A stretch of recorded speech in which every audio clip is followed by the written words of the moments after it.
రోమపత్రిక 3:9. అలాగని ఏమందము? మేము వారికంటే శ్రేష్ఠులమా, తక్కువ వారమా, ఎంత మాత్రం కాము. యూదులేమి, గ్రీసు దేశస్థులేమి అందరూ కూడా పాపమునకు లోనై ఉన్నారని చెప్పి ఇంతకు ముందు దోషారోపణ చేసి ఉన్నాము. ఇందుని గురించి వ్రాయబడినది ఏమనగా, నీతిమంతుడు లేడు, ఒక్కడును లేడు, గ్రహించువాడెవడను లేడు, దేవుని వెతుకువాడెవడను లేడు, అందరూ త్రోవ తప్పి ఏకముగా పనికి మాలిన వారైరి. మేలు చేయువాడు లేడు, ఒక్కడైనను లేడు. వారి గొంతుక తెరచిన సమాధి. తమ నాలుకతో మోసము చేయుదురు, వారి పెదవుల క్రింద సర్పవిషమున్నది. హల్లెలూయా. వారి పెదవుల కింద సర్పవిషమున్నది. స్తోత్రం దేవస్థానోన్నతుడా, ఈరోజు ఈ యొక్క వాక్యం ధ్యానిస్తూ ఉండగా నాతో మాతో మాట్లాడి ప్రతి వారికి వినగల చెవి గ్రహించగలను అనుగ్రహించమని, విత్తబడిచిన వాక్యం వ్యర్థం కాకుండా ప్రతి రోజున నాటబడి 100 30 ఫలములు ఫలించాలి, 1000 విస్తరించాలి. యేసు నామములో ప్రార్థించి పొందుకున్నాం తండ్రి, ఆమేన్. ఇది చాలా అద్భుతమైనటువంటి విషయం, చాలా జాగ్రత్తగా గమనించాలి. నీతిమంతుడు లేడు, ఒక్కడును లేడు. కానీ మనం చెప్తా ఉన్నాం నేను నీతిమంతుడని. నీతిమంతుడు లేడు, కానీ నీతిమంతుడు తయారు చేయబడ్డాడు. నీతి ఆపాదించబడింది. ఫర్ ఎగ్జాంపుల్, ఒక ఊరిలో అందరూ పేదవాళ్లే, ధనవంతుడు లేడు, ఒక్కడం లేడు. కానీ కొంతకాలానికి అందరూ కూడా ధనవంతులే. ఎలాగంటే వాళ్ళు సంపాదించి కాదు. ఆ ఊరిలో ఉన్నటువంటి ఒక భూస్వామి లేకపోతే కోటీశ్వరుడు కొన్న కోట్లు ఉండటం వల్ల ఆ కోట్ల యొక్క ఆస్తిని ఏం చేశాడంటే దానం చేసేసాడు, లేకపోతే అందరికీ పనిచేస్తాడు. వీళ్ళెవరూ సంపాదించలేదు, కష్టపడలేదు, కానీ ఆటోమేటిక్గా ఏమైపోయారంటే ధనవంతులు అయిపోయారు వాళ్ళంతా కూడా. ఈ యొక్క సత్యాన్ని మీరు గ్రహించాలని ప్రభు పేరట మనం చేస్తున్నాం. వాళ్ళు సంపాదించలేదు, కష్టపడలేదు, కానీ ధనవంతులయ్యారు. ఇది సత్యం అన్నమాట. ఈరోజు మన జీవితంలో కూడా ఇటువంటి కార్యాలు మనం చూస్తూ ఉంటుంటాం. నీతిమంతుడు లేడు, ఒక్కడం లేడంట. గ్రహించువాడెవడం లేడు. ఇది గ్రహింపు అనేటువంటి చాలా తక్కువే ఉంది రోజున. అందరికీ ఆశ ఉంటుంది గ్రహించాలని, కానీ అదేంటి నాకు అర్థం కాలేదేంటి, అది ఎలాగా ఇది ఎలాగా అని చెప్పి మనం అనుకుంటూ ఉంటుంటాం కదంటారా? చూద్దాం. ఇక్కడ దేవుని వెతకువాడెవడను లేడు. అంతే కదా. తెల్లవారిన దగ్గర నుంచి పడుకునేంత వరకు కూడా మన ప్రయత్నాలు కానీ మన ఆలోచనలు కానీ సమస్తము దేని కొరకు ఉన్నాయి, ఎందుకొరకు మనం ఈ యొక్క ప్రయత్నాలన్నీ చేస్తూ ఉన్నాం అని మనం ఆలోచన చేసినట్లయితే ప్రియులారా, ఎందుకు ఇవన్నీ కూడాను అంటే స్వలాభం కోసం, ఈ లోకానుసారమైనటువంటి జీవితం కోసమే మన ప్రయాసం అంతా కూడా ఉంటుంది తప్ప దేవునికి మహిమార్థంగా మన జీవితంలో ఏమైనా ఉన్నదంటే శూన్యం అనిపిస్తుంది. ప్రతిదీ కూడా లోకానుసారమైనటువంటిది ఉంటుంది. లేచాం, పనికి వెళ్తాం, లేచాం, మాట్లాడతాం. ఇవన్నీ కూడా ఒక్కటన్నా దేవునికి మహిమ వచ్చేది ఉన్నదా, ఒకటన్నా దేవుని మహిమపరిచేది ఉన్నదా అంటే ఖచ్చితంగా మనకు తెలుసు ఇది దేవునికి ఇష్టం లేనిది, ఇది దేవునికి మహిమ లేనిది అనేటువంటి ఆలోచన మనకు ఖచ్చితంగా ఉంటుంది. కానీ మనం పట్టించుకోం. రోజంతా కూడా దినమంతా కూడా ఇష్టానుసారంగా మన పనుల కోసం మనం గడుపుతూ ఉంటుంటాం. ఈ యొక్క సత్యాన్ని మీరు గ్రహించాలని చెప్పి ప్రభు పేరట మనం చేస్తూ ఉన్నాను. హల్లెలూయా. దేవునికి స్తోత్రం కలుగును గాక. దేవుడు ఎంతైనా కూడా నమ్మదగినటువంటి వాడు, గొప్ప దేవుడు, అద్భుతాలు ఆశ్చర్యకార్యాలు చేసేటువంటి వాడు. దేవునికి అసాధ్యమైనటువంటిది ఏది కూడా లేదు. అదే చెప్తున్నాడు, దేవుని వెతికోడు ఒక్కడొక్కడు ఎంత, అందరూ త్రోవ తప్పి ఏకముగా పనికి మాలిన వారైరి. యూజ్లెస్ ఫెలోస్ అంటారు కదా మన ఇంట్లో. యూజ్లెస్, వీడెందుకు పనికిరాడు, యూజ్లెస్ పని పాట లేకుండా తిరుగుతాడు అని చెప్పి మనం చాలామంది అంటుంటారు కదా. అలాగే ఈ రోజున ఈ మాటలు వింటున్న ప్రియమైనటువంటి సహోదరి స్నేహితులారా, దేవుడు మీ పట్ల ఒక ప్రత్యేకమైనటువంటి ప్రణాళికను కలిగి ఉన్నాడు. మీరు ఎందు నిమిత్తం చేయబడ్డారో, ఎందు నిమిత్తం సృష్టించబడ్డారో అనేటువంటిది ప్లానింగ్ లేకుండా దేవుడు చేయలేదు. పనికిరాందైతే ఏమీ లేదు. అంతే కదా, దేవుడు ఏది చేసినా కూడా పనికొచ్చే విధంగానే చేస్తాడు. హల్లెలూయా. పనికిరానటువంటి దాన్ని దేవుడు చేయడు. ఎందుకంటే దేవుడు 6 రోజులు పని చేశాడు. 6 రోజులు అనేకమైనటువంటి వీటి చేస్తూనే వచ్చాడు దేవుడు. మనిషిని కూడా 6వ రోజునే చేశాడు.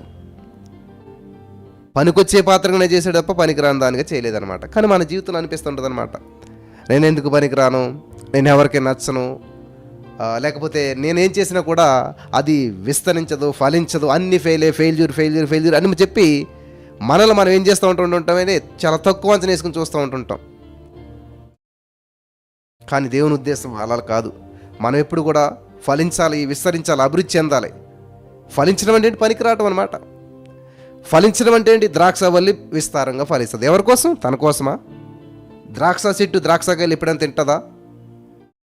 చూడండి, స్వీట్ షాప్లో పనిచేసి వాడు స్వీట్ అమ్మాడు ఎప్పుడైనా స్వీట్ తింటాడా? సర్వసాధారణంగా తినడం. కానీ ఏ చెట్టును చూసినా కానీ అది ఫలిస్తుంది, కానీ ఇతరుల కొరకు ఫలిస్తుంది. కాబట్టి ఈరోజు మీలో చాలామంది నేను పనికిరాను, నా జీవితం ఇంతే, నా బ్రతుకింతే, నా భర్త నన్ను విడిచిపెట్టేసేసాడు, వేరే ఏమని చేసుకున్నాడు, లేకపోతే ఇలా అయిపోయింది, నా బ్రతుకింతే, నా జీవితం ఇంతే. నో. వానపాము మనం చూసినట్లయితే ఎర్త్వామ్స్ ఉంటాయి కదా, దాన్ని ఎన్నిసార్లు కట్ చేసినా కూడా మళ్ళీ జీవితం ప్రారంభిస్తుంది. కాబట్టి ఈరోజు నీ జీవితంలో ఎన్నిసార్లు ఓడిపోయావో, ఎన్నిసార్లు నిందించబడ్డావో, ఎన్నిసార్లు అవమానించబడ్డావో, ఎన్నిసార్లు ఈ లోకానుసారమైనటువంటి మనుషుల చేత తృణీకరించబడ్డావో తెలియదు. కానీ పరిశుద్ధాత్మ దేవుడు చెప్తున్న మాట ఏంటంటే ఇదిగో ఎవడని క్రీస్తు నుండి వాడు నూతన సృష్టి, పాతవంతా గతిస్తాయి, మళ్ళీ నూతనం. నీతిమంతుడు 7 సార్లు పడ్డా సరే తిరిగి లేస్తాడంట. కాబట్టి మీ జీవితంలో పడిపోవటం, పాతికిపోవటం కాదు, పడిన ప్రతిసారి లేవాలి. అలాగని చెప్పి పాపంలో పడిపోమని కాదు ఇక్కడ ఉద్దేశం. పాపంలో పడిపోయి అక్కడే జీవించమని మాత్రం కాదు ఇక్కడ దీని యొక్క ఉద్దేశం. సమస్యలు వచ్చాయి, నీ బిజినెస్ అంతా డౌన్ అయిపోయింది, లేకపోతే నీ జీవితం సర్వనాశనం అయిపోయింది, నేను అందరూ తృణీకరించారు, నేను అందరూ తక్కువ అంచనా వేశారు, నీకు లైఫే లేదన్నారు, లేకపోతే నీకు పరిచర్య లేదన్నారు, లేకపోతే నిన్ను తృణీకరించి పక్కన పెట్టేసేసి నీతో ఎవరు మాట్లాడతలేదు. దేవునికి స్తోత్రం. అది వాల్యుబుల్ టైం అనమాట. అది క్రూషియల్ టైం అనుకుంటాం, కానీ అదేంటంటే చాలా వాల్యుబుల్ టైం, క్రూషియల్ టైం కాదు. అంటే చాలా భయంకరమైన సమయం అంటారు. That is the valuable time అనమాట. యేసుక్రీస్తు వారు ఆ ఏదోను వనంలోకి వెళ్ళినప్పుడు ఏమయ్యాడంటే ఆయన చాలా క్రూషియల్ టైంగా అనిపించింది మనకి, కానీ చాలా వాల్యుబుల్ టైం. దేవునికితో గడిపాడు, దేవునికి దగ్గర అయ్యాడు, దేవుని దగ్గర నుంచి దూతొచ్చి ఆదరించాడు. కాబట్టి మీరు ఎప్పుడైతే ఒంటరితనంలో ఉంటారో, ఎవరు మిమ్మల్ని ఆదరించారో దేవుడే మిమ్మల్ని ఆదరిస్తాడనమాట. దేవుడే ప్రత్యక్షమవుతాడు. శద్రకు మేషకు అబేద్నెగో వారిని అందరూ కూడా తృణీకరించేసేసి ఇంక వీళ్ళ పనికిరారు బ్రతకడానికి అని చెప్పి అగ్నిగుండంలో పడేస్తే అప్పుడు దేవుడు ప్రత్యక్షమయ్యాడు. దానియేలు మీద నిందలు మోపి చంపేయాలని చెప్పి సింహాల బోన్లు వేస్తే అప్పుడు దేవుడు ప్రత్యక్షమయ్యాడు. హల్లెలూయా. సో నీ జీవితంలో అందరూ నిన్ను విడిచిపెట్టారంటే, అందరూ నీకు దూరం అయ్యారంటే గమనించాలి. అందరూ నిన్ను దూరం పెట్టారంటే దేవునికి దగ్గర అవుతున్నావు అని అర్థం. అన్నిట్లో నువ్వు ఫెయిల్ అయ్యావంటే దైవికంగా నువ్వు పాస్ అవ్వాయని అర్థం. హల్లెలూయా. చూడండి, ఎప్పుడు వస్తారు దేవుని దగ్గరికి? ఫైనాన్షియల్గా చితికిపోయినప్పుడు, అప్పులు పాలైపోయినప్పుడు, అనారోగ్యం పాలైపోయినప్పుడు, అందరి చేత నిందించబడినప్పుడు, అన్ని దూరాలు మూయబడినప్పుడు అప్పుడు దేవుని దగ్గరికి వస్తారు. కాబట్టి నేనంటాను మంచిదే, అది అలా జరగడం మంచిదే. ఎందుకంటే దేవునికి దగ్గర అయ్యారు కాబట్టి మంచిది. అది నిందో, అవమానమో, అప్పు, అనారోగ్యమో, పేదరికమో, ఒంటరితనమో, కృంగుదలో, నిరుద్యోగమో, గొడ్రాలతనమో, ఏదైతే సమస్య ఏంటి, ఆ సమస్య నీకు మేలే చేసింది. హల్లెలూయా. దేవునికి స్తోత్రం కలుగును గాక. ఆ సమస్య నీకు మేలే చేసింది. మొట్టమొదటి ప్రపంచంలో ఉన్న పెద్ద సమస్య ఏంటంటే ఫైనాన్షియల్ అనమాట. డబ్బు సమస్య. మనకున్న అవసరాలు తీర్చబడకపోవడమే మంచిది. అవసరాలు తీర్చిపోతే మన పని ముందుకెళ్ళిపోతుంటుంది, అంతే కదా. పనిలో బిజీ అయిపోతాం మనం. దేవుడు గుర్తురాడు. ఇప్పుడు నేను ఒక మీటింగ్ పెట్టాలి, ఆ మీటింగ్ కావాల్సిన డబ్బు అంతా నా దగ్గర ఉందనుకోండి, ప్రార్థన చేస్తాను నేను. ఆ మీటింగ్ కావాల్సిన డబ్బు అంతా, నేను సదుపాయాలు అన్నీ కరెక్ట్గా ఉన్నాయి, కావాల్సిన పని వాళ్ళు ఉన్నారు, అందరూ చేస్తాను అనుకోండి, నలుగుడు ఉండదు. కానీ వస్తానన్న వాళ్ళు రాలేదు, చేస్తానన్న వాళ్ళు చేయలేరు, ఇస్తానన్న వాళ్ళు ఇవ్వలేదు, ఏదేదో అసంపూర్ణం. కానీ దేవుడు పని చేయాలి. అప్పుడు ఏం చేస్తాం? దేవా, ఇది నా వల్ల కావట్లేదు, నువ్వే నాకు సహాయం చేయాలి. దేవుడి మీద ఆధారపడతాం. ఈ సత్యాన్ని మీరంతా కూడా గ్రహించాలని చెప్పి ప్రభు పేరుకు నేను మనం చేస్తూ ఉన్నాను. హల్లెలూయా. ఏం చేస్తామండి? అప్పుడు దేవుని మీద ఆధారపడతాం. అంతవరకు దేవుని మీద ఆధారపడం. Hallelujah. Thank you Jesus, thank you lord. వందనాలు యేసయ్యా, వందనాలు. కాబట్టి ఈ రోజున మన జీవితంలో ఏదైనా ప్రతికూల పరిస్థితి వచ్చింది, నింద, అవమానము, అనారోగ్యము, పేదరికం, ఒంటరితనం మిమ్మల్ని కురుంగదీశాయంటే వెరీ వెరీ వెరీ వెరీ హ్యాపీగా ఫీల్ అవ్వండి. ఈ సమస్య నన్ను సమాధి చేయటకు రాలేదు, దేవునికి దగ్గర చేయడానికి వచ్చింది. సమస్యలు నన్ను సమాధి చేయవు, సమస్యలు నన్ను నాటుతాయి, క్రీస్తులోకి నాటుతాయి. హల్లెలూయా. సమస్యల సమాధి కార్యక్రమం చేస్తాం మనం, అక్కడ సమస్యను సమాధి చేస్తాం. కానీ నిన్ను సమస్య సమాధి చేయట్లేదు, సమస్య నిన్ను నాటుతుంది, దేవునిలోకి నాటుతుంది. హల్లెలూయా. దేవునిలోకి నాటుతున్నప్పుడు ఏం చేస్తుంది? దేవునిలో ఫలించడం మొదలు పెడతాం. నాటిన విత్తనం ఏం చేస్తుంది? ఫలింతుంది. యోహాను సువార్తలో మనం చూసినట్లయితే ప్రియులరా, 15వ అధ్యాయంలో చాలా అద్భుతమైనటువంటి విషయాలు అక్కడ పరిశుద్ధాత్మ దేవుడు మనకి తెలియజేస్తూ వచ్చి ఉన్నాడు. యోహాను సువార్త 15వ అధ్యాయం మనం చదివినట్లయితే అక్కడ దేని వాక్యం సెలవిస్తూ ఉన్నదంటే, నేను నిజమైన ద్రాక్షవలన తండ్రి వ్యవసాయకుడు, నాలో ఫలించిన ప్రతి తీగను ఆయన తీసి పారవేయను, ఫలించు ప్రతి తీగ మరి ఎక్కువగా ఫలించవలనని దానిలోని పనికిరాని తీగలను తీసివేయును. నీలో పనికిరాని వ్యక్తిని దేవుడు తీసివేస్తాడు.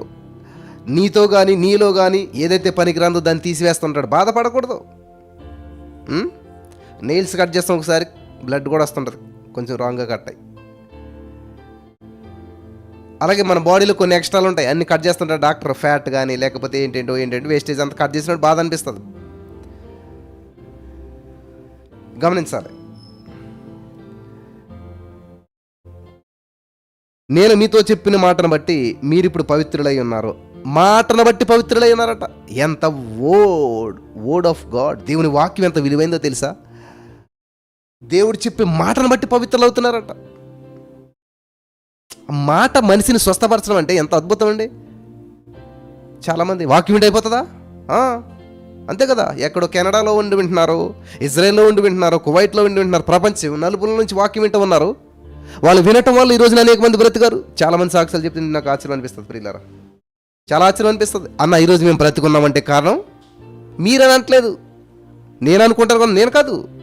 మీరు చెప్పారే వాక్యం, మీరు చూపించారే వాక్యం, మీ ద్వారా దేవుడు పలికాడే ఆ మాటలు ఈ రోజున మనం జీవించడానికి కారణం, మా కుటుంబాలు కట్టబడడానికి కారణం, మా జీవితం వెలిగించబడటానికి కారణం. ఈరోజు మేము సజీవ లెక్కల్లో ఉన్నామంటే మీ నోటిలో నుంచి మీ నోటిని వాడుకుని దేవుడు మాట్లాడాడు చూడండి. ఆ మాటలు చాలా సంతోషం అనిపిస్తుంది. దేవుడు పాత్రగా వాడుకున్నాడు. హల్లెలూయా. కరెంటు వైర్కి కాపరికి ఉన్న తేడా చాలాసార్లు చెప్పాను నేను. కరెంటు వైర్కి కాపరికి ఉన్న తేడా ఏంటంటే సేమ్. కరెంటు వైర్ ఏంటి? దానిలోంచి కరెంట్ వెళ్ళని చేపు, ఆ పవర్ వెళ్ళని చేపు దాన్ని ముట్టుకున్న ప్రమాదమే. చాలా జాగ్రత్తగా ఉండాలి. ఆ కరెంట్ వైర్ ఏం చేస్తుంది? దాని ద్వారా పవర్ని తీసుకొచ్చి ఆ కరెంట్ వైర్ని ఎక్కడ కలిపితే బల్బు పెరుగుతుంది, ఫ్యాన్కి పెడితే ఫ్యాన్ తిరుగుతుంది, మిక్సీకి పెడితే మిక్సీ తిప్పుతుంది, వాషింగ్ మిషన్ పెడితే వాషింగ్ మిషన్ వెలిగిస్తుంది, కారుకి పెడితే కారు, ఇలాగా ఎన్నాటికి పెడితే అన్నట్లుగా ఉపయోగం. ఇది కూడా పవర్ మీద నడుస్తుంది తెలుసా. పవర్ ఉంది కాబట్టి నా మాట మీ దాకా వస్తుంది. ఈ యొక్క వైరు ద్వారా, ఈ కాపర్ వైరు ద్వారా మీ దాకా ఈ మాట వస్తుంది. అంటే కాపర్ అనేటువంటి ఏం చేస్తారంటే ఆయనతో ఏమీ లేదు, దేవుని శక్తిని ప్రవహించడానికి ఒక సాధనంగా వాడబడతాడు. కాపర్ వైర్ లాగా మాట, కాపర్ వైర్ అక్కడే ఉంటుంది కానీ ఎక్కడో ఉన్నటువంటి పవర్ని దాని ద్వారా, ఆ వైరు ద్వారా తీసుకొచ్చి నీకు జరగవలసిన కార్యం జరగడానికి సహాయపడుతుంది. అంతేగాని కాపర్ వైర్ని మనం పూజించామా? లేదు. కాబట్టి నన్ను ఎవరు గ్రేట్ అని అనుకోవడానికి లేదు. ఎవరినైనా సరే గౌరవించాలి. Praise God. ఎందుకంటే నీ యొక్క ఎవరైతే వాక్యోపదేశం పొందుచున్నారో, వాక్యోపదేశం పొందువారు వాక్యోపదేశం చేయవానికి ప్రతి దానిలో భాగం ఇవ్వాలని ఉంటుంది. వాక్యాన్ని అర్థం చేసుకోండి ప్రియులారా. నేనేది మిమ్మల్ని అడుగుతున్నాను, ఆశించినానని కాదు. నేను ఆశించే వ్యక్తిని కాదు. నా ఆశ అంతా దేవుని మీద ఉంటుంది ఎప్పుడు. 23 కీర్తన 6 వచ్చి నేను బాగా నమ్ముతాను. యేసయ్య నా కాపరి, నన్ను నడిపిస్తాడు. ఇలా నడవాలంటే నేను నడుస్తాను. నేను ఇలాగా దేవుడు నడిపిస్తానని నడుస్తాను కాబట్టి నా వెనకాల కృపాక్షేమములు, ధనము, ఐశ్వర్యం, పేరు, మనుషులు అందరూ కూడా వెంట వస్తారు. హల్లెలూయా. నేను చూస్తూ ఉన్నాను, నేను అనుభవిస్తూ ఉన్నాను. కాబట్టి జీవితంలో ఎన్నో ఎదురు దెబ్బలు తిన్నాను నేను, ఎన్నో నష్టపోయాను, ఎన్నో నిందలు, అవమానాలు ఇవన్నీ దాటుకుని తొక్కుకొని వచ్చాను ఇవన్నీ. హల్లెలూయా. కాబట్టి ఏది ఎంత మాత్రం నాకు హాని చేయలేదు. ఎందుకంటే యోబు దగ్గరికి ఎన్నో సమస్యలు వచ్చాయి కానీ యోబుని మాత్రం ఏం చేయలేకపోయాయి. శరీరాన్ని ఏదో చేసే కానీ యోబు విశ్వాసాన్ని దెబ్బతీయలేకపోయాయి. కాబట్టి ఈరోజు నీ మాటలు వింటున్న ప్రియమైనటువంటి సహోదరి స్నేహితులారా, జాగ్రత్తగా వినాలి. ఇక్కడ యోహాను సువార్త 15వ అధ్యాయంలో దేవుడు చెప్తున్న మాట ఏంటంటే, నా యందు నిలిచిండుడి, మీ యందు నేనును నిలిచిందును. తీగ ద్రాక్షవల్లిలో నిలిచి ఉంటేనే కానీ తనంతట తానే ఎలాగూ ఫలింపదో, అలాగే నా యందు నిలిచి ఉంటేనే కానీ మీరు ఫలించరు. ఇప్పుడు శ్రమలు మిమ్మల్ని ఏం చేస్తున్నాయంటే దేవుని యందు నిలిచి ఉండేలా చేస్తున్నాయి. ఆమేన్, హల్లెలూయా, దేవునికి స్తోత్రం కలుగును గాక. శ్రమలు మిమ్మల్ని ఏం చేస్తున్నాయంటే దేవునిలో నిలిచి ఉండేలా చేస్తున్నాయి. అంతే కదా, శ్రమలు వచ్చినప్పుడు మోకరింతాం, అబ్బా విరిగి మనసు అనేది దేవునికి ఇష్టమైన బలియాగం. ఎలాగ విరుగుతుంది, ఎలా నలుగుతుంది? శ్రమల ద్వారానే నీ మనసు విరుగుతుంది, నలుగుతుంది. అప్పుడే దేవునికి ఇష్టమైన బలియాగంగా మార్చబడతావు. హల్లెలూయా, థ్యాంక్ యూ జీసస్. స్ట్రగుల్ అయ్యి మనం ఏం చేస్తాం? రన్నింగ్ చేసి కదా గోల్ రీచ్ అవుతాడు ఏ వ్యక్తి అయినా. అంతేగాని హాయిగా ఇక్కడ కూర్చుని అక్కడ లేస్తే గోల్ రీచ్ అవుతాడా? అవ్వడం. ఇలా ఇవ్వటానికి చిన్న చిన్న మైకులు పెట్టి చాలా చాలా ఇబ్బంది పడేటువంటి వాళ్ళు చూసారు కదా. మీరు చిన్న మైక్ ఉండేది, బోయే మైక్. అన్నా వినపడతలేదు మీ స్వరం, మీ మాట వినపడతలేదు అని చెప్పి ఎంతోమంది కంప్లైంట్ ఇచ్చేవారు. కంప్లైంట్ అంటే బాధపడేవారు, ఇలా పెట్టుకుని ఉండేవారు, ఎన్నో పాటలు పడేవారు. చిన్న ల్యాప్టాప్ సరిగ్గా ఉండేది కాదు, ఆగిపోతుండేది, వంటి స్టక్ అయిపోతుండేది. తగిన సమయం దా మిమ్మల్ని హెచ్చించే రీతిగానే బలిష్టమని చేతుకుంది దేని మనసులో ఎండి. హల్లెలూయా, ఎంత టెక్నాలజీ డెవలప్ చేయించాడు దేవుడు. ఒకేసారి కాదు, దినదినం. ఇప్పుడు యాపిల్ ల్యాప్టాప్ ఇచ్చాడు దేవుడు. ఆ యాపిల్ ల్యాప్టాప్లో ఉన్న కెమెరా ద్వారా మీకు కనపడటానికి దేవుడు కృప చూపించాడు. చూడండి, షూర్ మైక్, ఇది 12,500 మైక్. జాన్ కూడా లేదు, 12,500. ఇంకా ఇవన్నీ టెక్నాలజీ చూడండి, మీకు బ్యాక్గ్రౌండ్ మ్యూజిక్ కూడా వస్తుంది. ఇవన్నీ కూడా ఎవరు లేరు, ఒక్కనే ఇవన్నీ సమకూర్చుకున్నది. ఇది ఈ క్లాత్ కట్టింది నేనే. ఇవన్నీ చేసుకుని ఇవన్నీ దేవుడు సమకూర్పించాడు. ఒకేసారి వచ్చాయా? రాలేదేది కూడా. డే బై డే ఓపిక పట్టండి. మీ జీవితంలో కూడా ఖచ్చితంగా ఫలింపు ఉంటుంది, విస్తరింపు ఉంటుంది. అనేక మందికి ఆకర్షణీయంగా దేవుడు మారుస్తాడు. హల్లెలూయా. కొంచెం ఓపిక పట్టాలి. ఓపిక చేదుగా ఉంటుంది కానీ దాని ఫలితం మాత్రం చాలా తీయగా ఉంటుంది. నాకు వచ్చిన కామెంట్స్లో ఎక్కువ ఏమంటో తెలుసా? మిమ్మల్ని బట్టి మేము చాలా ఓపిక నేర్చుకున్నాము, హల్లెలూయా, సహనం నేర్చుకున్నాము. Praise God. అదేనండి మనిషికి మెయిన్ ఏంటంటే సహనం అనమాట. ఈరోజు అది లేదు మనుషులకి. ఎంతో కాలం ప్రార్థన చేస్తున్నా అవ్వట్లేదు, ఇది చేస్తున్నా అవ్వట్లేదు, అది చేస్తున్నా అవ్వట్లేదు. చూసారా, సహనం లేదనమాట. నువ్వు తగ్గించుకోవటం నీకు వచ్చిందంటే ప్రియులారా, జీవితంలో సాధించలేనిది ఏది ఉండదు. నేను చేతగానోడిని ఒప్పేసుకో. మనుషుల దగ్గర నువ్వు చేతగానోడు అయితే ఏంటి? దేవుడు నిన్ను హెచ్చించాడంటే, దేవుడు నీకు ద్వారం తెరిచాడంటే దాన్ని ఎవరు ఆపలేరు. ఇంకా ఎవరి తరము కాదు. దేవుడు నిన్ను దీవించాలనుకున్నాడు. యోసేపు బానిసగా ఉన్నటువంటి యోసేపుని దేవుడు హెచ్చించడం మొదలు పెడితే ఎవరు ఆపగలిగారు? పోతీఫర్ ఆపగలిగాడు. పోతీఫర్ భార్య ఆపగలిగిందా? అక్కడ ఉన్నటువంటి వారందరూ ఎవరన్నా ఆపగలిగారా? బానిస నుంచి దేశంలోనికి అతను మించిన లేడు, ఏదో పేరుకు రాజే. కాబట్టి ఇది మనం హెచ్చింపు. దీన్ని దేవుని వైపు చూడాలి. కానీ నీ పక్కడే నువ్వు పనికొన్నాడు ఊరుకో. ఎందుకు నువ్వు వాదించడం? ఎందుకు నువ్వు వాడి దగ్గర పనికొచ్చేవాడని వాదించినాడు ఒప్పుకోవడం. ఒకవేళ వాడి దగ్గర నువ్వు పనికొచ్చేటువంటి వాడు ఉపయోగించి లేకపోతే ప్రూవ్ చేసుకున్నా కూడా ఉపయోగమే లేదు. Don't expect valuable things from cheap people. చాలా బాగుంది మాట, రాసి పెట్టుకోండి. Don't expect valuable things from cheap people అంటే విలువైనటువంటి వాటిని అల్పుల దగ్గర నుంచి ఆశించొద్దు. పనికిరాని వారి దగ్గర నుంచి పనికొచ్చే విషయాలు, పవిత్రమైన విషయాలు ఆశించొద్దు. ఎంత బాగుంది. మనం చేసేది అదే. వాళ్ళని గౌరవించలేదు, నన్ను పట్టించుకోలేదు. ఎందుకు నీకు వాళ్ళ పట్టింపులు ఎందుకు? వాళ్ళ గౌరవం నీకు ఎందుకు అసలేని? యేసుని ఎవడు గౌరవించాడు? అన్నదమ్ములు కొట్టుపడేశారు. జైలరు వాళ్ళు కూడా నిందించారు, కొట్టారు, తిట్టారు, చాలా బాధ పెట్టారు. ఎక్స్పెక్ట్ చేశాడా? అరే నేను ఎంత నీతిగా ఉన్నా కూడా పోతీఫర్ ఏంటి వాళ్ళ ఆవిడ మాటని జైల్లో పడేస్తాడు, ఇలాగ శనిగాడా గోనిగాడా? ఇదే పెద్ద ప్రాబ్లం అనమాట మనుషులతోటి. ఈ వాక్యం వింటున్న మీలో చాలామందికి ఉన్న పెద్ద ప్రాబ్లం ఏంటంటే సనుగుడు, గొనుగుడు. అసలు మా ఆయన నేను పూట కారమత్తగారే, ఈ కుటుంబం ఇచ్చిన కాలం ఆర్నే. నో, ఎవరిని అనొద్దు. మనుషులంతా మంచివాళ్ళే, ఎందుకంటే మనుషులంతా కూడా దేవుని సంఘం. కాబట్టి ఇప్పుడు కూడా దేవునికి కానీ దేవుని సంఘానికి కానీ వ్యతిరేకంగా మాట్లాడొద్దు. మరి ఏం చేయాలి?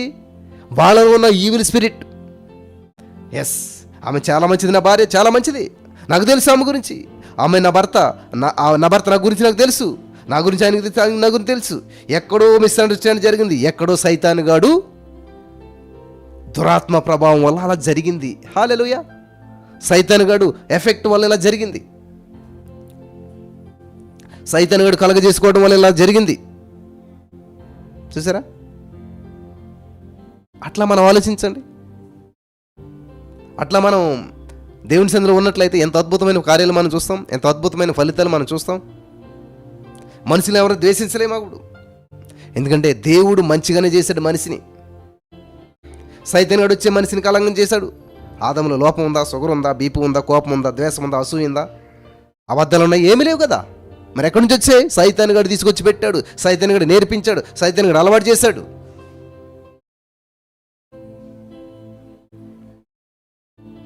కాబట్టి క్రాస్ చెక్ చేసుకోవాలి. ఆదాము గారు సైతాను గారు చెప్పిన వెంటనే దేవుడి దగ్గర వచ్చి ప్రభు ఇలా చెప్తున్నాడు, మరి సైతాను గారు చెయ్యాలా వద్దంటే ఇంత ప్రాబ్లం ఉండేది కాదు.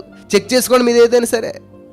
ఒక మనిషి విషయంలో నిర్ణయం తీసుకునే ముందు, ఒక మనిషిని అనే ముందు చెక్ చేసుకోండి దేవుడి దగ్గర. ప్రభు మరి ఇలాగ వచ్చింది సమాచారం నిజమా కాదా? అంతేగాని అనని ఇలాగను. దేవుడేమో పౌలు మారాడయ్యా ప్రార్థన చేయాలంటే, దేవుడా ఏసయ్యా నీకేం తెలుసు పౌలు గురించి? ఎంత మూర్ఖుడో తెలుసా, ఎంత దుర్మార్గుడో తెలుసా?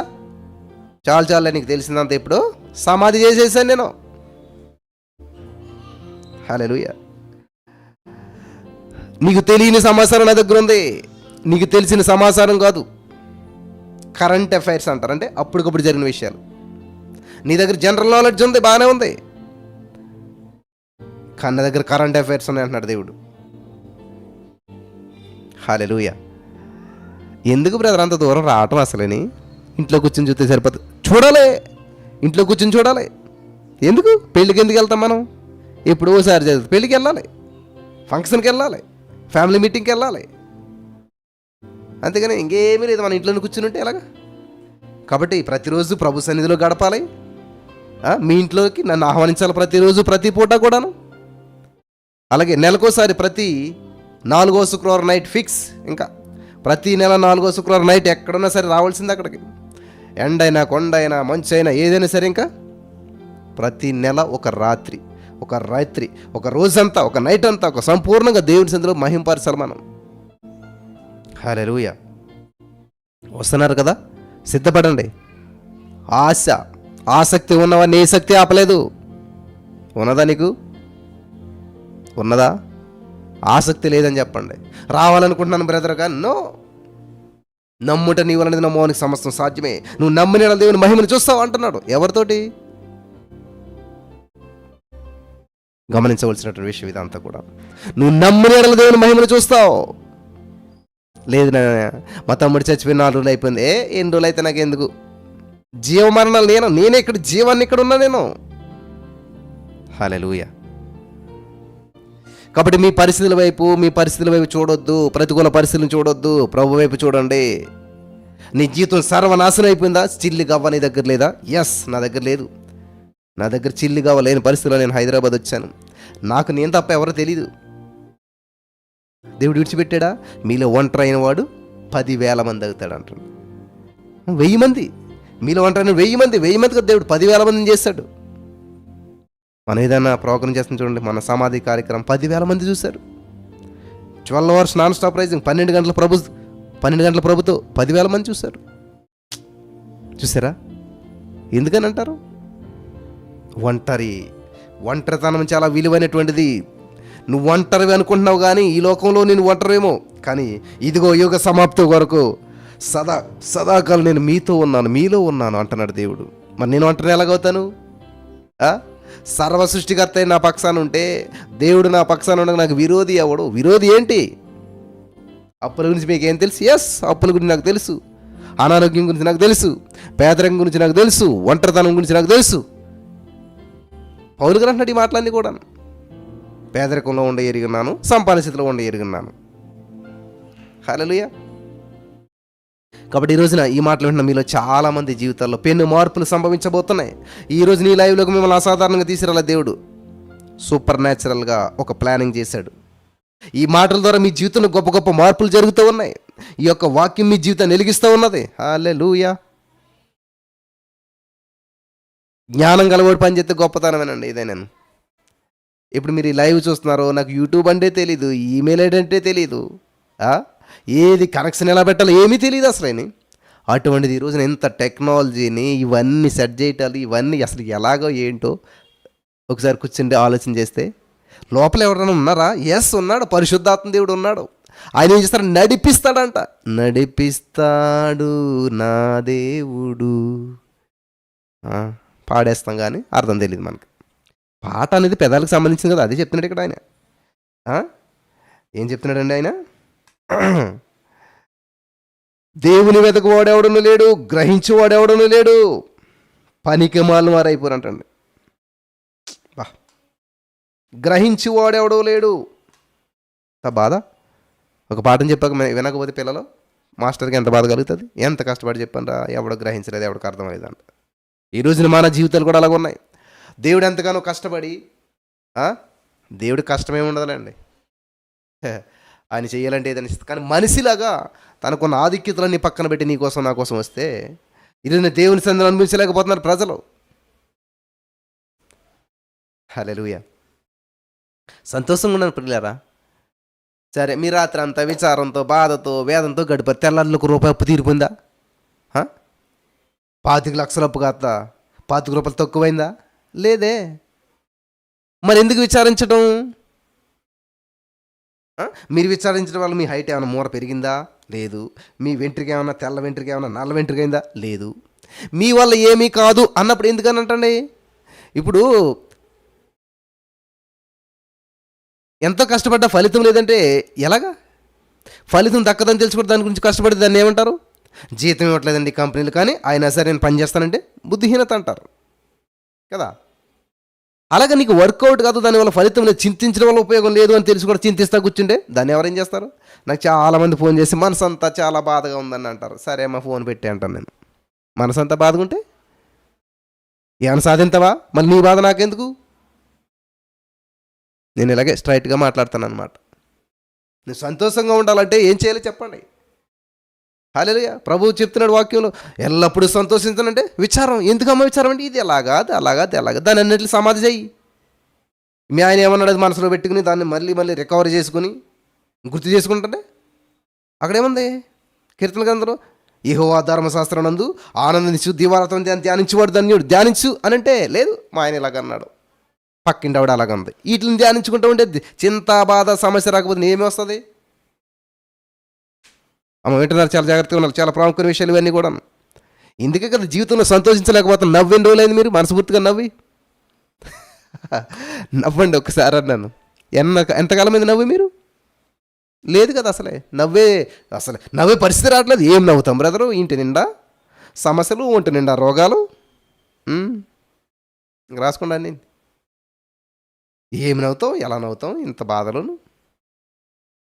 గాఢాంధకారపు లోయలో నేను సంచరించిన ఏ తెగులు నా గుడారాన్ని సమీపించదు. ఏమి చేయాలో అర్థం కావట్లేదు బ్రదరు. ఏం చేయాలో అర్థం కాదు. దేవుని స్తుతించండి, ఎల్లప్పుడూ ప్రభుని ఆనందించండి, ఎల్లప్పుడూ కృతజ్ఞతాస్తుతులు చెప్పండి అని ఉంటే అది ఉంది కదా, ఒక పని ఉంది కదా. తన పెదవుల ఆదాయం చేత తృప్తి. ఇది ఆదాయం ఏది? నీ పెదవులు ఏం ఆదాయం సంపాదించే చెప్పండి? నీ పెదవుల ఆదాయం ఎంత? ఈ పెదవుల ఆదాయం ఎంత? ఎంత స్తుతిస్తున్నారు? ఎంత సంపాదిస్తున్నారు? లేదు బ్రదరు, కుదరట్లేదు. మీరు అప్పుల్లో ఇరుక్కుపోవట కారణం ఏంటంటే పెదవుల ఆదాయం లేదు. ఈ పెదవుల ఆదాయం వచ్చిందంటే పలు విధాలైన ఆదాయాలు వచ్చి పడతాయి. పెదవుల ఆదాయం చేత నువ్వు తృప్తిపరచబడాలి. హల్లెలూయా. ప్రతి మనిషి చేయవలసిన ఉద్యోగం ఒకటి ఉన్నది. ఏం చేయాలో తెలియట్లేదు అనకూడదు. ఏదైనా ఎవరైనా చేయవలసింది ఒకటి ఉన్నది. హల్లెలూయా. దేవునికి స్తోత్రం. ఏం చేయాలో తెలియట్లేదు, ఏ ఉద్యోగం తెలియట్లేదు, ఉద్యోగం పోయింది అది. కానీ ఒకటి ఉన్నది, నీ లైఫ్లో ప్రాణం పోయేంత వరకు, ప్రాణం పోయినా కూడా పోని ఉద్యోగం ఒకటి ఉన్నది. నేను చెప్తాను వినండి. ప్రాణం పోయినా కూడా పోని ఉద్యోగం ఒకటి ఉన్నదంట. ఏంటంటే అది ఇదే పెదవులాదే స్తుతించడం, దేవుని స్తుతించడం, దేవుని మహింపరచడం. పరలోకం వెళ్ళినా కూడా అక్కడ ఉంటుంది ఇది స్తుతి. భూలోకంలో ఉంది, పరలోకంలో ఉంది, ఎక్కడైనా ఉంటుంది అన్నమాట. పరలోకంలో ఉండదు ఏంటంటే ప్రార్థన ఉండదు. చాలా విషయాల్లో దేవుడు తెలియజేస్తున్నాడు. ఈరోజు జాగ్రత్తగా ఉండాలి. పరలోకంలో ప్రార్థన ఉండదు, ప్రాధేయపడటం ఉండదు, ఏమీని దేవుని మహిమపరచడమే. పరలోకంలో ప్రార్థన ఎందుకు ఉంటుంది? పరలోకంలో ప్రార్థన ఎందుకు ఉంటుంది? ప్రభా నా విషయంలో ఈ సమస్య ఉంది, ఆ సమస్య ఉంది అని ప్రాధేయపడి ప్రార్థించడానికి అవకాశం లేదు. అక్కడ నీకు సమస్య ఉండదు, నీకు దుఃఖమే ఉండదు, నీకు రోగమే ఉండదు, అసలు నీకు డబ్బు అవసరమే ఉండదు. అక్కడ డబ్బు ఎందుకు అక్కడ నీకు? పరలోకంలో డబ్బు అవసరం ఉంటుంది. ఏం కొనుక్కోవాలనుకుంటావు? అంతా. సో అటువంటి దేవుడిని కలిగినటువంటి మనకి ఈరోజున పెదవుల ఆదాయం ఉందా లేదా? నీకు జీరో. ఈ పెదవుల ఆదాయం కాదు, పెదవుల ద్వారా నాశనం తెచ్చుకుంటున్నారు చాలామంది, నష్టాన్ని తెచ్చుకుంటున్నారు చాలామంది. అరే నూరు జారిపోయాను అంటే పెదవి దాటి వెళ్ళిపోయింది మాట. అనరాని మాట అనేసావు, చెయ్యరాని పని చేసేసావు. అందువలన జాగ్రత్తగా గమనించాలి నా ప్రియమైనటువంటి సహోదరి స్నేహితులారా. దేవుడు నాకు ఇచ్చిన ఆధిక్యత ఏంటంటే, ప్రస్తుతం ఇంకా సంఘం లేదు, ఉండదని నేను చెప్పట్లేదు, వస్తుంది ఖచ్చితంగా రాబోయే రోజుల్లో విస్తారమైనటువంటి సంఘంలో అయినా ఇలాగే చెప్తాను నేను. దేవుడు నాటిన వాళ్ళు ఉంటారు. అదే కదా ఇక్కడ యోహాను సువార్త 15వ అధ్యాయం మళ్ళీ చెప్తున్నాను చూడండి. నాలో ఫలింపని ప్రతి తీగను ఆయన తీసి పారవేయును. ఫలించు ప్రతి తీగను మరి ఎక్కువగా ఫలించవలనని దానిలో పనికిరాని తీగను తీసి పారవేయును. గమనించాలి, దేవుడు ఏం చేస్తాడంటే ఫలించని ప్రతి తీసి పారేస్తాడంట. కాబట్టి వాక్యం నచ్చలేదు, వినరు. వినకపోతే ఏమవుతుంది?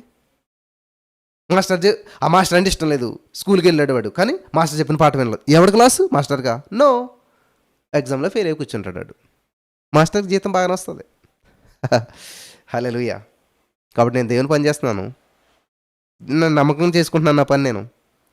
సో నా మాట నా ప్రవర్తనతో నీకు నచ్చలేదు అనుకో, దాన్ని నెగిటివ్ కామెంట్ చేయకోకుండా ఏమి చేయకుండా, వాక్యం బాగుంది కానీ ఆయన మరీ కఠినంగా చెప్తాడు, కష్టంగా మాట్లాడతాడు, ప్రార్థన చేయడు, చాలా నెగిటివ్స్ వస్తాయి, రాసుకోండి, బోల్డ్ వస్తాయి లిస్ట్ అంతా. ఇవన్నిటిని నువ్వు పట్టుకొని నాకు ఇష్టం లేదు అంటే నష్టం ఎవరికి? నాకా? హల్లెలూయా. కాబట్టి దేవుడు నాకు ఇచ్చినటువంటి మనసును బట్టి, మైండ్ని బట్టి, ఆలోచన బట్టి నేను ఫ్రీగా ఎలా చెప్పాలో అలాగే, ఏది ఉన్నదో అలాగే ఖచ్చితంగా నేను రిలీజ్ చేస్తాను, విడుదల చేస్తాను. కాబట్టి నచ్చినా నొచ్చినా నాకు సంబంధం లేదు. నీకు నచ్చినా నువ్వు నొచ్చుకున్నా అప్ టు యూ, అది నీ కొరకే, అది నీకు సంబంధించినటువంటి విషయం. కాబట్టి దేవుడు చెప్పమన్నాడు, చెప్పి వెళ్ళటమే బాధ్యత. దాన్ని నువ్వు ఎలా రిసీవ్ చేసుకున్నావు, దాన్ని ఎలా అప్లై చేసుకున్నావు అనేటువంటి దాని ఫలితం నువ్వు అప్లై చేసుకున్న దాని మీద ఆధారపడి ఉంటుంది. నువ్వు విన్నటువంటి వాక్యాన్ని స్వీకరించిన దాని మీద నీ ఫలితం ఆధారపడి ఉంటుంది. హల్లెలూయా. ఎన్నిసార్లు చెప్పినా మళ్ళీ మొదటికి వస్తారు చాలామంది, అసలు ఈ సమస్య అండి, ఆ సమస్య అండి, ఈ బాధ అండి, ఆ బాధ అండి. నేనంటాను, పెదవుల ఆదాయం ఉందా? పెదవుల ఆదాయం ఉందా? నీ పెదవుల ద్వారా ఏమొస్తుంది బయటికి? చాలామంది బ్రదర్ మీతో 10 నిమిషాలు మాట్లాడాలంటారు. ఎందుకమ్మంటే నా సమస్యలు మీతో చెప్పుకోవాలంటారు. నేను చెప్పేస్తాను మీ సమస్య ఏంటంటాను నేను.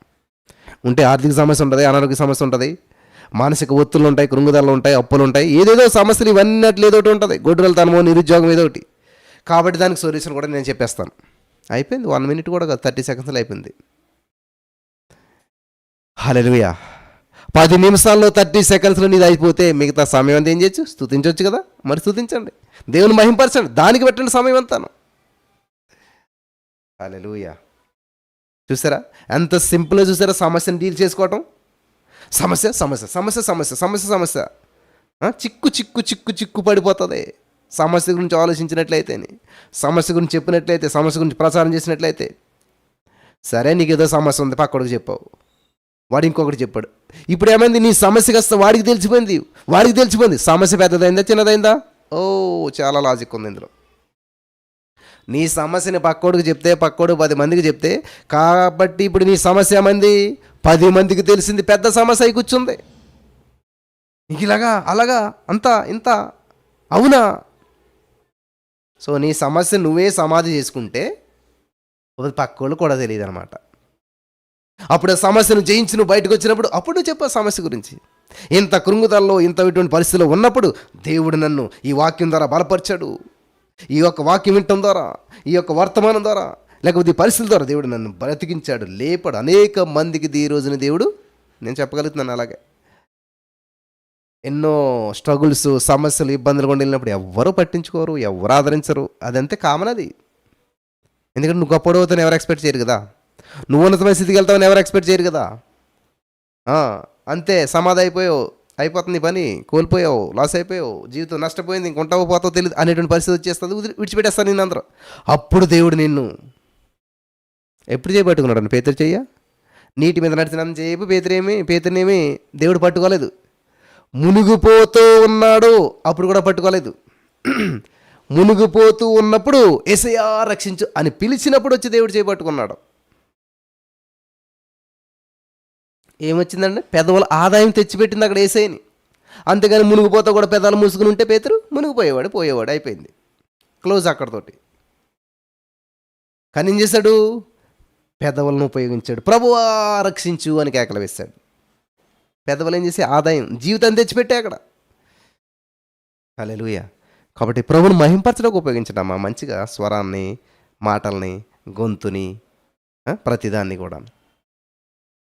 అంతేగాని అనవసరంగా దానికి దీనికి ఉపయోగిస్తుంటారు. నో, కరెక్ట్ కాదు అది. ప్రభువుని మహింపరచడానికి మాత్రమే ఉపయోగించాలి. అసలు దేవుని ఉద్దేశం ఏంటంటే, నన్ను సృష్టించింది దేవుని మహిమార్థంగా సృష్టించాడు ఆయన, దేవునికి ఘనత కొరకు సృష్టించాడు ఆయన. హల్లెలూయా.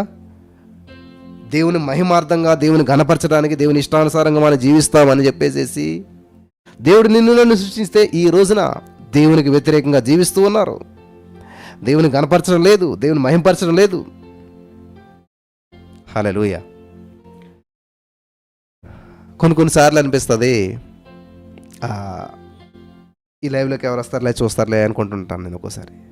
కానీ చూస్తే చాలామంది ఆ రోజు చాలా పెద్ద పెద్ద ప్రోగ్రామ్స్ ఉంటుంటాయి. సరే ఎటో వెళ్తానంటే నో, ఖచ్చితంగా వాళ్ళు అక్కడ ప్రత్యేకించబడ్డారు. చూసారా, నువ్వు ఎన్ని ఊర్లు తిరిగినా కరెక్ట్గా నీ ఇంటికి ఎలాగైతే వస్తావో, దేవుడు చూడండి ఇక్కడ ఎంత లోకంలో ఎంత గొప్ప గొప్ప కార్యక్రమాలు ఏదున్నా కానీ ఖచ్చితంగా ఈ టయానికి వచ్చి వాళ్ళు ఎక్కడి నుంచైనా వస్తూ ఉన్నారు. అలాగా చాలామంది అన్నారు, బ్రదర్ నైట్ వాక్యం వినకపోతే నిద్ర పడదు, ప్రొద్దుటి వాక్యం వినకపోతే ఆ రోజు సరిగ్గా ఉండదు. ఆ లైవ్లో ఉండకపోతే, అలా స్తుతించకపోతే, అలా ఒప్పుకోలు చేయకపోతే ఆ రోజంతా కూడా ఆందోళనతో బ్రతుకుతున్నాం. సో అన్ని రోజులు కరెక్ట్గా ఉండకో రోజు కొంచెం అటు ఇటు అవుతుంటుంది. మనిషినే కదా నేను కూడాను, దేవునికి స్తోత్రం. ఇది శరీరమే కదా, దీనికి నీళ్ళు కావాలి, నిద్ర కావాలి, ఆహారం కావాలి, అన్నీ కావాలి. ఒకసారి కొన్ని అందం, అప్పుడేమవుతుంది, ఇది స్ట్రగుల్ అవుతుంది. నాకు రెస్ట్ కావాలంటే, నేను పని చేయాలంటే మొరాయిస్తుంటుంది అన్నమాట. కాబట్టి అందరూ అనుకుంటారు perfect. No, I'm not perfect. ఎవరు లేరండి, నీతిమంతుడు లేడు, ఒక్కడు లేడు. పర్ఫెక్ట్ లేరు, ఒక్కడు లేరు, ఎవరు లేరు. దేవుడే ఉన్నాడు. హల్లెలూయా. కాబట్టి దేవుడు చెప్తున్నట్టు మాట, నా యందు నిలిచిండు, మీ యందు నేను నిలిచిందును.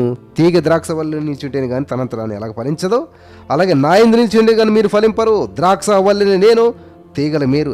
ఎవడు నా యందు నిలిచిండును, నేను ఎవని యందు నిలిచిందును, వాడు బహుగా ఫలించును. నాకు వేరుగా ఉండి మీరేమీ చేయలేరు అని చెప్పి యోహాను సువార్తలో దేవుడు చెప్తున్నట్టు మాట చాలా అద్భుతంగా ఉన్నారు. హల్లెలూయా.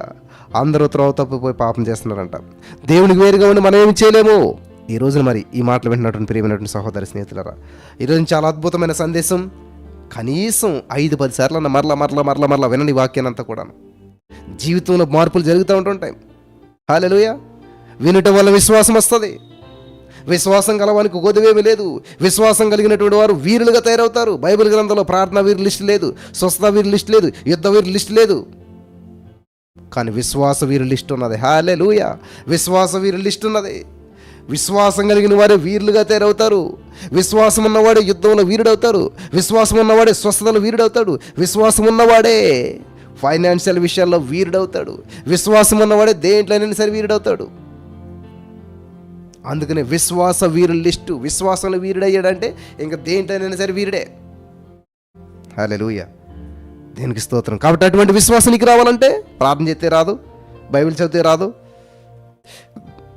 మీటింగ్లకు వెళ్తే రాదు. మరి ఏం చేయాలంటే వాక్యాన్ని వినాలి. ఏ వాక్యం? దేవుని గురించిన వాక్యం. పాస్టర్ గారు చెప్తున్నాడని చెప్పి వాళ్ళ గురించి చెప్పుకుంటా తిట్టుకుంటా కూర్చుంటున్నాను అనుకోండి, అది వింటే నీకు విశ్వాసం రాదు. అమ్మ జాగ్రత్త వినాలి. వాక్యం వింటే వస్తుంది. క్రీస్తుని గురించిన వాక్యం వినాలి. క్రీస్తుని గురించిన వాక్యం వింటే నీకు విశ్వాసం వస్తుంది, అంతే తప్ప. కానీ ఈరోజు చూసినట్లేదు యూట్యూబ్లో గందరగోళం ఉంటుంది అంత. అది వింటే నీ విశ్వాసం రాదు, ఉన్న విశ్వాసం ఊడిపోతుంది. అందుకనే పాముల వలె వివేకం కలిగి ఉండాలి. తప్పించుకోవాలంట. ఈ వీడియో వద్దు, నాకు ఈ వీడియో వద్దు, ఈ వీడియో వద్దు, ఈ వీడియో వద్దు, నన్ను ఈ వీడియో వద్దు, ఇదొద్దు, ఇదొద్దు, ఇదొద్దు. తప్పించుకోవాలన్నమాట. పాముల వలె నిష్కపటంగా ఉండాలి. ఎవరిని నిందించొద్దు, దూషించొద్దు. నీకు ఏది అవసరమో అది తీసుకోవాలి. స్క్రోల్ చేసుకో, యూట్యూబ్ అంతా ఇలా తీసుకుని, ఎస్ ఇది నాకు సూటబుల్, ఈ వాక్యమే నన్ను ఆదరించేది, ఇది విశ్వాసాన్ని బలపరుస్తుంది. ఇక్కడ నింద లేదు, అవమానం లేదు, ఎవరి గురించి దోషం లేదు. కాబట్టి స్వచ్ఛమైన వాక్యం ఇక్కడ ఉంది కాబట్టి ఇది ఇందా మనం బలపడదాం. అలా చూస్ చేసుకుని వినాలి మీరు. నా వాక్యం వినమని నేను చెప్పట్లేదు. నిన్ను విశ్వాసంలో బలపరిచేది, విశ్వాసంలో నిన్ను కట్టేది వినమని చెప్పి నేను చెప్తున్నాను. హల్లెలూయా. అటువంటి జ్ఞానం పరిశుద్ధాత్మ దేవుడు ఇక్కడ ఉన్న వారందరికీ అనుగ్రహించాలి. అటువంటి జ్ఞానం పరిశుద్ధాత్మ దేవుడు ఇక్కడ ఉన్న ప్రతి వారికి దేవుడు అనుగ్రహించాలి. ఎందుకంటే జనులు నశించిపోతున్నారు జ్ఞానం లేకంట. కాబట్టి ఈ రోజున ఇంత అద్భుతమైనటువంటి వాక్యాన్ని పరిశుద్ధాత్మ దేవుడు మనకు అనుగ్రహించాడు. ఇంత అద్భుతమైనటువంటి వాక్యం ద్వారా దేవుడు మనల్ని బలపరిచాడు. మరి దేవత దేవుడు ఇచ్చినటువంటి యొక్క అద్భుతమైనటువంటి అవకాశాన్ని బట్టి సమస్త మహిమ ఘనత ప్రభావాలు మన యేసుక్రీస్తు ప్రభువుల వారికి చెల్లునుగాక. God is good all the time. God is good all the time. దేవుడు అన్ని వేళలా మంచివాడై ఉన్నాడు. దేవుడు అన్ని వేళలా మంచివాడై ఉన్నాడు. ఆయన మంచి చేసే దేవుడు, మంచి మాత్రమే చేసే దేవుడు. Thank you Jesus. కొన్ని ఆశలు ఉంటాయి, నెరవేర్చబడినప్పుడు ఎంత ఆనందంగా ఉంటుంది. నేను ఈ మైక్ చూసినప్పుడు ఏసాన్ గారి చేతిలో చూసేటువంటి వాడిని, అమ్మో ఎంత విలువైన మైకు అసలేని ఎట్లాగా అనుకునేవాడు అనమాట. మీరు SM58 షూర్ మైక్ అని కూడా చూడండి యూట్యూబ్లో, అమెజాన్ ఆటలో తెలుస్తుంది. ఇంకా నెంబర్ 1 మాట ఇదే ఒకళ్ళు. తర్వాత ఈ యొక్క బ్యాక్గ్రౌండ్ నేను చూసి అరే భలే ఉన్నది, ఎక్కడ వస్తుంది, ఎలా కొనుక్కుంటున్నారు, ఎక్కడ వస్తుంది, చాలా ఆలోచన చేసేవాడిని. నువ్వు ఆశపడు, అవన్నీ ఖచ్చితంగా వస్తాయి నీ దగ్గరికి. మీరు అడగకనే పొందుకొనక ఉన్నారని చెప్పి దేవుని వాక్యం చదివిస్తుంది. అడగడం ఇదేవా ఇదేవా ఇదే అలా అడగొట్టుకో కాదు. దేవా నాకు దీని మీద ఆశ ఉన్నది, నువ్వు ఆశ నెరవేర్చావు, నీకు వందనాలు. In the name of Jesus I'm believing, I'm receiving. Yes I'm believing, I'm receiving. నేను నమ్మని నేను పొందుకున్నాను. చిన్న చిన్న విషయాల్లోనండి. మరి ఎందుకని దేవుని వైపు చూడలేకపోతున్నాం? ఎందుకని మనం ఇవన్నీ పొందుకోలేకపోతున్నాం? ఎందుకని ఇవన్నీ అట్లా వెనకబడిపోతూ ఉన్నాం? ఆశ లేదు. ఆశ ఉంటుంది కానీ అల్పకాల ఆశ అన్నమాట. అల్పకాలం, స్వల్పకాలం, 2 రోజులు చూస్తాం అంతే. ఎక్కడ అదే సహనం అన్నమాట, ఓపిక, ఓర్పు. ఈ లేకపోవడం వల్ల స్వతంత్రించుకోలేకపోతున్నారు. నువ్వు పొందుకునేంత వరకు దాన్ని పట్టుకోవాలి, ప్రార్థించాలి, పలకాలి. దేవునికి మహిమ కలుగును గాక. Thank you Jesus. ఆశ్రయించబడ్డారా? బలపరచబడ్డారా? ఈ వాక్యం మరలా వినండి. మీ బంధువులు, స్నేహితులందరికీ పంపించండి. చాలా పవర్ఫుల్ వాక్యం. నాకే ఆదరణ అనిపించింది అనమాట. హల్లెలూయా. మనసులో శాంతి, సమాధానం అనిపించింది. Thank you Jesus. కొన్నిసార్లు బాడీ అలసట వల్ల నిద్రమత్తు లాగా వచ్చేసేసి కొన్నిసార్లు చెప్పాలనుకున్న వాక్యం చెప్పలేకపోయినప్పుడు బాధ అనిపిస్తుంది. ఇంకా చెప్తారనుకున్నప్పుడు ఇంకా క్లోజ్ చేసేస్తుంటే బాధ అనిపిస్తుంటుంది. కానీ ఈరోజు మనస్ఫూర్తిగా మళ్ళీ దేవుని సందులో వాక్యం చెప్పడానికి దేవుడు కృప చూపించినాడు. హల్లెలూయా. చాలా సంతోషం ఉంది. పీస్గా, హాయిగా, అందంగా, ఆనందంగా అన్ని అనుకూలత ఇచ్చాడు దేవుడు. ఇంకో గంటలో ఇంటర్నెట్ అయిపోద్దని మెసేజ్ వచ్చింది. అయ్యో ఎలాగా ఏంటి అని చెప్పి ఎన్ని ప్రయత్నాలు చేశాను. మళ్ళీ దేవుని మహాకృప నుండి 1 ఇయర్కి ఆ యొక్క ఇంటర్నెట్ రీఛార్జ్ చేయడానికి దేవుడు కృప చూపించాడు. హల్లెలూయా. చూసారా ఎలాంటి కార్యాలు దేవుడు చేస్తుంటాడు. ఇంకా అయిపోయింది, ఎలాగ తెల్లవారితే లైవ్ ఇవ్వటక్కారా, అది లేదు, ఇంటర్నెట్ లేదు, ఎలాగ అనుకుంటే పరిశుద్ధాత్మ దేవుడు సహాయం చేశాడు. మళ్ళా దాన్ని యాక్టివేట్ చేయడానికి చూసారా ఎన్ని ఉంటాయో. అంచక్క మొబైల్ ఆన్ చేసుకున్నారు, వచ్చి పడిపోతుంది. చూసారా ఎంత ఈజీగా వచ్చేస్తున్నాను రోజు మీ ఇంటికి. జస్ట్ మీరు ఇలా మొబైల్ ఆన్ చేసుకుంటే మీ ఇంట్లో ఉంటున్నాను నేను ప్రతిరోజు. కానీ నిజంగా రావాలంటే ఎంత ప్రణాళిక ఉండాలి, ఎంత కష్టమవుతుంది. ఇప్పుడు ఈరోజు మీటింగ్స్ పెడతా ఉన్నాం మనం. అవి ఎంత ఛాలెంజింగ్తో కూడినటువంటి మీటింగ్స్ తెలుసా ప్రియులరా? చాలాను. ఎన్ని ప్రాబ్లమ్స్ వస్తుంటుంటాయో, ఎన్ని ఎన్ని ఎన్ని జరుగుతుంటుంటాయో. నేను ఎప్పుడు అవన్నీ చెప్పను. నేను బాధలు చెప్పటానికి లేను, కానీ నేను దేవుని బోధ చెప్పాలనుకుంటాను తప్ప బాధ చెప్పను నేను. ఎందుకంటే రహస్యమందున్న చూచుచున్న నా తండ్రి నాకు ప్రతిఫలం ఇస్తాడు. హల్లెలూయా. నలుగురికి ఉపయోగపడటం కొరకే. ఇది నేను నమ్మినటువంటి సిద్ధాంతం. హల్లెలూయా. మరి అనేక మంది వాళ్ళు ప్రేమించే విధానము, వాళ్ళు చూపించే ఆప్యాయత చాలా ఆశ్చర్యం అనిపిస్తుంది. మనం ఏం చేస్తున్నాం అసలేని? ఇంట్లో కూర్చుని వాకింగ్ చెప్తే ఇంతమంది ఇంత మలబడుతున్నారా? ఇప్పుడు ఏం లేదు ఇక్కడ.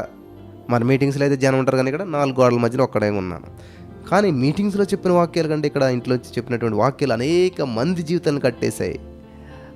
ఎంతెంతో దూరాల నుంచి వాళ్ళ ప్రయాసతోటి కొన్ని వేల రూపాయలు ఖర్చు పెట్టుకుని కొన్ని 100 కిలోమీటర్లు ప్రయాణం చేసి వస్తుంటే అప్పుడు అనిపిస్తుంది అనమాట. రహస్యమందు చేసినటువంటి ప్రసంగాలు బహిరంగ ఫలితాలను తీసుకొస్తూ ఉన్నాయి. రహస్యమందు చేసినటువంటి స్తుతి బహిరంగ ఫలితాలను చూపిస్తూ ఉన్నది.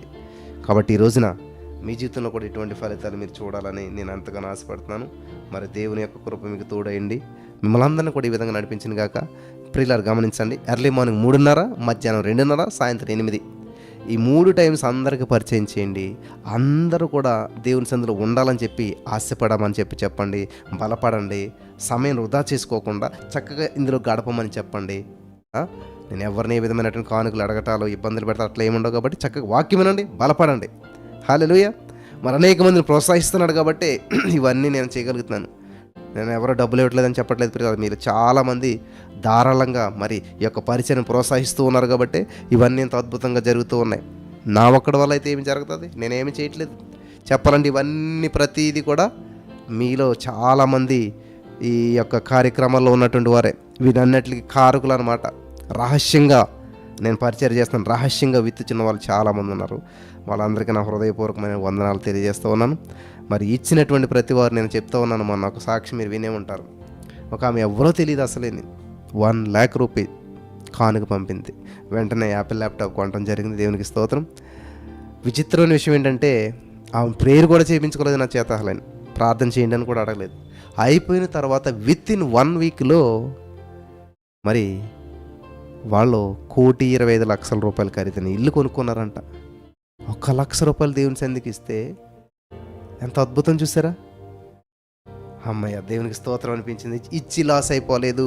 ఇచ్చి కొన్ని వేల కోట్ల రెట్లు వాళ్ళు పొందుకోవడంతో వాళ్ళ అసలు ఊహలేదంట. వాళ్ళకి అసలు ఇంపాసిబుల్ అనమాట అది.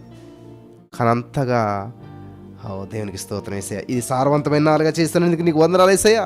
ఇక్కడ విత్తిన ఏ ఒక్క రూపాయి వృధా కాకూడదు. తిరిగి 1000 100 తిరిగి వెళ్ళవలసిందే అని చెప్పి నేను ప్రార్థన చేస్తున్నప్పుడు చాలామంది వాళ్ళు చేసుకునే పనిని బట్టి కొంతమంది 10 రూపీస్ 15 రూపీస్ పంపుతూ ఉంటుంటారు. నేను ఎప్పుడు దాన్ని చూడండి, కానీ మనస్ఫూర్తిగా వాళ్ళని దీవిస్తూ ఉంటుంటాను, బ్లెస్ చేస్తూ ఉంటున్నప్పుడు ఆ కానుక విస్తరించబడుతుంటుంది. హల్లెలూయా. డబ్బుల గురించి చెప్తున్నానని ఏమనుకోకుండా నేను డబ్బులు ఆశించి చెప్పట్లేదు. దేవుని సందులో విత్తిన విత్తనం ఎంతగా విస్తరించబడుతుందో తెలియాలి. వాక్యానుసారంగా కూడా కొన్ని విషయాలు తెలుసుకోవాలి మనం. లేకపోతే మనం ఫలించలేము. మనం ఫలించకపోవడానికి కొన్ని కారణాలు ఇలాగేమన్నట. ఇస్తేనే దీవించాడు దేవుడు, లేకపోతే దీవించడా? ఇటువంటి మనస్తత్వాలు ఉంటే మనం ఫలించలేం. పంట పొలంలో విత్తనాలు వేస్తేనే పంట పండుతుందా? విత్తనం వేయకపోవడం కూడా వస్తాయి, కలుపు మొక్కలు వస్తాయి. నీకు పంట ఉండదు అక్కడ. నువ్వు వేసిన వేయకపోయినా మొలుస్తుంది. కానీ నువ్వు వేసినప్పుడు మొలిచేది వేరుంటుంది, నువ్వు వేయకుండా మొలిచేది వేరుంటుంది. చాలా జాగ్రత్తగా ఉండాలి. దయచేసి ఎవరిని విమర్శించకండి, మంచి మాట్లాడండి. కృతజ్ఞతావచననే మీరు ఉచ్చరించేవారు అని ఉంటుంది బైబిల్. మంచి మాట్లాడండి, మంచిగా చూడండి. అటువంటి భాగ్యం దేవుడు మనకు అందరూ అనుగ్రహించి నడిపించి బలపరచును గాక. ఆమేన్. బలపరచబడారా? చాలా సంతోషం. మోకరించండి, ప్రార్థన చేసుకుందాం. మరి ఎర్లీ మార్నింగ్ లేచి దేవుని సందులో మీరంతా కూడా మరి చక్కగా గడపాలని, 3:30కి లేవాలని ప్రార్థన చేసుకుందాం. స్తోత్రం దేవా. ఇలా ఈ విధంగా ప్రియ బిడ్డలందరినీ నువ్వు దీవించావు, ఆశ్రయించావు. మరి అనేక మంది జీవితాలు అద్భుతాలు ఆశ్చర్యాలు చేస్తావు. మరి ఎన్ని సమస్యలతో వచ్చినా సంతోషంతో వెళ్ళాలి. ఇక నుంచి ప్రతిరోజు ప్రొద్దుట, మధ్యాహ్నం, సాయంత్రం, ఎర్లీ మార్నింగ్ 3:30కి, మధ్యాహ్నం 2:30కి, సాయంత్రం 8 గంటలకి ప్రతిరోజు లైవ్లో ఉండే కృప చూపించమని ఇంతవరకు ఎన్నో అమూల్యమైన సత్యాలు తెలియసావు. ఈ వాక్యం ద్వారా అనేక మంది బలపడ్డ కృప చూపించమని, విత్తబడిన వాక్యం వ్యర్థం కాకుండా 100 పంటగా వారి జీవితంలో విస్తరింపజేస్తావు. సమస్త మహిమానికి చెల్లిస్తూ యేసు నామములో ప్రార్థించిన మేము పొందుకుని ఉన్నాం తండ్రి. ఆమేన్. యేసు రక్తమే జయం, శిలువ రక్తమే జయం, అపవాదికి సిగ్గేసిన మహిమ కలుగును గాక. ఆమేన్. తండ్రి అయిన దేవుని ప్రేమ, కుమారుడైన యేసుక్రీస్తు కృప, పరిశుద్ధాత్మ దేవుని ఆదరణ, అన్యోన్య సహవాసనిధి ఇప్పుడు ఎల్లప్పుడు సదాకంతుడు నడిపించి బలపరచును గాక. Amen, amen, amen. Praise the lord. God bless you. Good night. Early morning మరి 3:30కి కలుద్దాం. 3:30 కంటే కరెక్ట్గా 3:30కి లైవ్ స్టార్ట్ కాకపోతే ఫోన్ చేసేసండి మీరు అందరూ కూడాను. ఖచ్చితంగా దేవుడు లేపుతాడు. మరి 3:30కే మన లైవ్ స్టార్ట్ చేసుకుందాం. Praise the lord.